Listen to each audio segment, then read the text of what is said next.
ሰላም የዩቲዩብ ቤተሰቦች እንዴት ናችሁ አላችሁ? ዛሬም ለየት ያሉ 7 ጠቅላላ እውቀቶችን በነፃ ለወርሳችሁ ነው።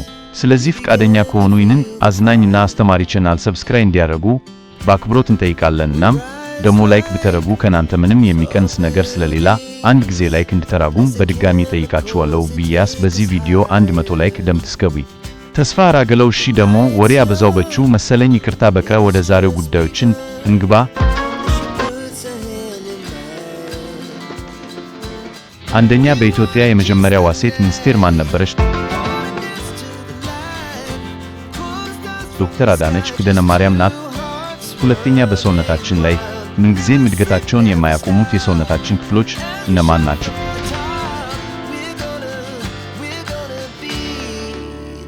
አፍንጫና ጆሮ ናቸው። ሶስተኛ፣ የዓለማችን ታዋቂው ሳይንቲስት ጋሊሎ ጋሊላ የትኛው ስራው ነው ሀብትና ዝናን ያስገኘለት?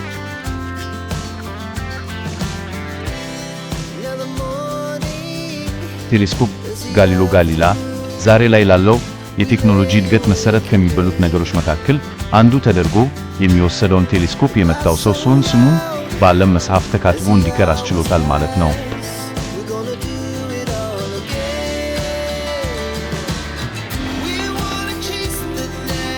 አራተኛ፣ ታይታኒክ የተባለችው ግዙፍ መርከብ በየትኛው ውቅያኖስ ላይ ነው የሰመጠችው?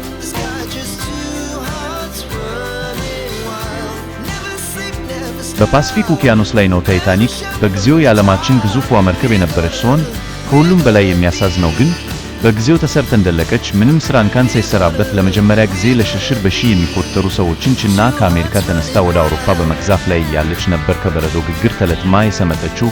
በሰዓቱም በውስጡ ጭናቸው ከነበሩት ሰዎች መካከል አብዛኞቹ ሕይወታቸውን አጥተዋል። ለዚህች አሳዛኝ መርከብ ሙሉ ታሪኳን የሚገለጽ ፊልም በስማ የሰራለት ሲሆን ፊልሙን የለያችሁ ታይታኒክ ብላችሁ እንድታዩት ጋብዛችኋለሁ።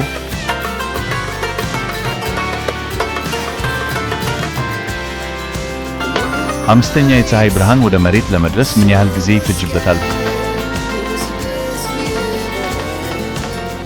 ፀሐይ መሬት ለመድረስ 8 ደቂቃ ከ20 ሴኮንድ ነው የሚፈጅበት።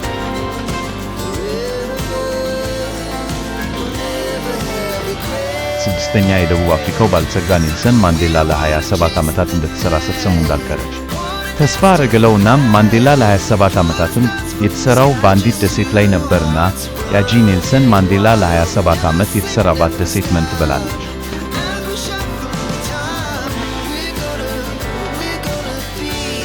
ሮቢን ደሴት ትባላለች። ሮቢን ደሴት በጊዜው ትልቅ እስር ቤትም ነበረች ማለት ነው። ወይኔ በላቸው።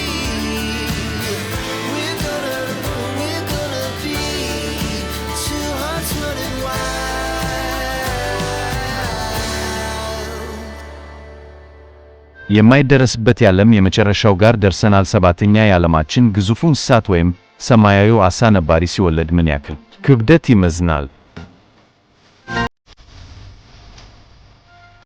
ይገርማችኋል፣ ይህ ግዙፍ እንስሳ ገና ከናቱ ሆድ ሲወጣ ራሱ ከ3000 ኪሎ ግራም በላይ ይመዝናል። ወጪ ጉድ በሉ። እንግዲህ ሌላ ምን ይባላል?